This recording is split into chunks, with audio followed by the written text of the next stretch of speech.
This is chapter 4 of Rules. Sometimes you gotta work with what you've got.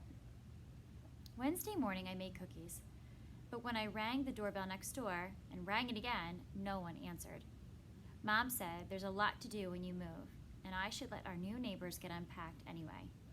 This morning I wanted to try again, but the minivan was already gone when I went outside. On the drive to the clinic, I try not to let my hopes run loose, but they rush with the water under the bridges. I hope the girl next door loves swimming, because we have a pond a few streets away from my house, and now hers. I hope she's not allergic to guinea pigs since I have 2, and I hope she's a little bit shy and likes to draw and read, and I hope she doesn't think it's babyish to send Morse code messages.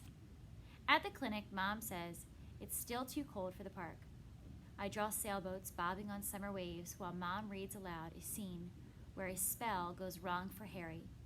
I catch Mrs. Frost smiling at us, and I think she's listening too.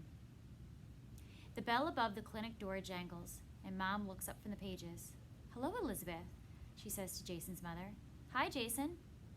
Jason doesn't move his head, but his eyes turn to me. Ah! I flinch.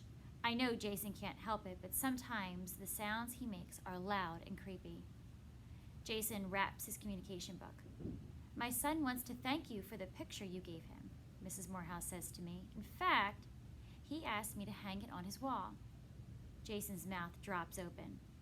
I give Jason my "I hate when my mom does that too" eye roll. He smiles and taps his book. Jason is wondering if he could have your name in his book. Mrs. Morehouse watches his hand move card to card. "So he can talk to you. Would you mind, Catherine?" It seems weird to think of my name in some boy's communication book, but I don't know how I could say no, so I said okay. She takes a little card and a pen from her purse. Watching her, I wonder how'd that feel to have to wait for someone to make a word before I could use it. And to have all my words lying out in the open, complete strangers able to walk by and see everything that mattered to me without even knowing my name. Jason grimaces at the card. "Well, you know I can't draw," Mrs. Morehouse says. "Do you want me to put her name without a picture?" "I could draw it. Jeez, where'd that come from? Just popped out of my mouth without checking with my brain first." "That'd be great," Mrs. Morehouse pulls another blank card from her purse. "If you draw on this, it'll fit in his book." On my way past Jason's wheelchair, I study a page of his communication book, so my card'll match the others. About 2 inches square, each card has a simple black and white line drawing and the word or phrase printed along the top. His book has clear vinyl pages like an album for trading cards, only with smaller pockets to fit the word cards. Back at my spot on the couch, I ask Mom if I can borrow the little makeup mirror from her purse. I lay the mirror and the card on my sketchbook to give me something firm underneath while I draw. 2 inches wide, 2 inches high, a white block waiting for me to appear inside. But how should I look? Like my school picture with just combed hair and my say cheese smile? Or like I do at home with ponytail hair and wearing my favorite purple t-shirt? I just can't decide. So I do the easy part first and write Catherine at the top in tiny, neat letters. I might not be the world's best artist, but I can draw better than the stick figures and line drawings on Jason's other cards, all perfect circles and ruler straight lines. I chose a peach-colored pencil, and I study my face in the mirror. I draw the slow curve of my right cheek, swooping down to my too pointy chin, up my other cheek, over the top of my head, and back to where my line began. I draw how I usually look, brown ponytail, blue-gray eyes, wearing my purple t-shirt, not a perfect circle or a ruler straight line anywhere. Besides, Jason probably wouldn't recognize the school picture me anyway. But when Mrs. Morehouse tries to slide my card into one of the little clear pockets in Jason's book, it's the teeniest bit too big. "I'll take a sliver off the side," she says, heading for the receptionist's desk. "Let me get some scissors." Beside me, Jason taps. "Excuse me," I call to Mrs. Morehouse's back. "He wants something." She doesn't even turn around. "Would you see what it is?" I'm scared and I won't understand Jason, but she's already chatting with the receptionist. Holding my breath, I peer down at his finger, pointing to, "Thank you." Oh, I let go my breath. "You're welcome." Mrs. Morehouse trims my word to fit his book, and Jason lets out a, "Ah!" He says it so loud, Mrs. Frost turns down her hearing aid. Jason slaps. "Good job." My name stands out colorful and detailed among the black and white plainness of his other cards.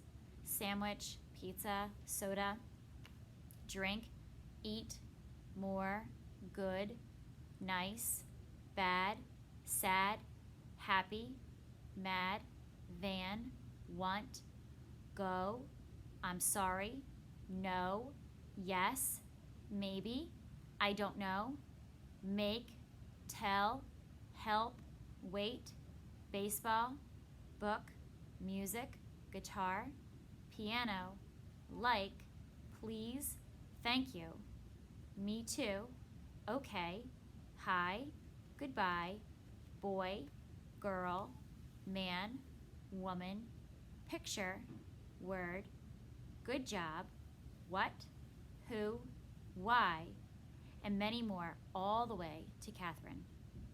I long to pull his cards out and add red to the van, yellow to the happy face, and thick purple jelly between the slices of bread in the sandwich. I want to show Jason I'm sorry for not looking at him the same embarrassed way I hate people not looking at David. But how? If you ever want me to make you more words, I say, just ask.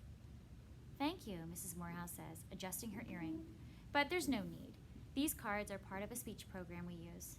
And it comes with a whole book of words. I can copy whatever he needs from there."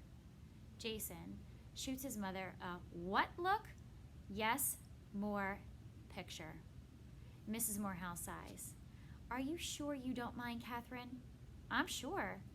I turn the pages of Jason's communication book, reading through his cards so I don't repeat the words or phrases he already has. Which shouldn't be hard since all his words are boring.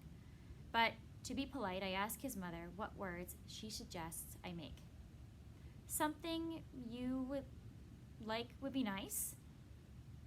Then he could talk about it. She pulls a stack of blank cards from her purse. "Would 7 be too many?" "7's fine." Taking the cards, I'm not sure what to do. "Go back to the couch? Stay here?" Jason turns a page in his communication book, and my insides twist. Well, I glance at my watch. "Sorry, Hi, Jason," his speech therapist smiles, striding into the waiting room. "Am I interrupting something?" I open my mouth to say no, but she's already looking past me. "How's his day been going?" Jason taps, "Good." "He's been a bit cranky," Mrs. Morehouse says. "I think he stayed up too late last night watching the Red Sox. It went 2 extra innings."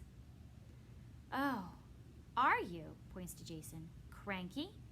Gesture plus crabby face. Jason sighs. "No." "Good, because we're going to have fun today." The therapist turns to Mrs. Morehouse and adds, "It's time for evaluations. Why don't you come with us, and I'll show you what I have in mind." Jason tilts his head toward me, his hand moving slyly across his book. Stupid, speech, woman. I cover my mouth with my hand so I won't laugh out loud. Jason makes her sound like a superhero. Speech, woman, avenger of adverbs, protector of pronouns, champion of chit-chat. "Bye," I mumble through my fingers. "Goodbye." He turns his page to touch Catherine.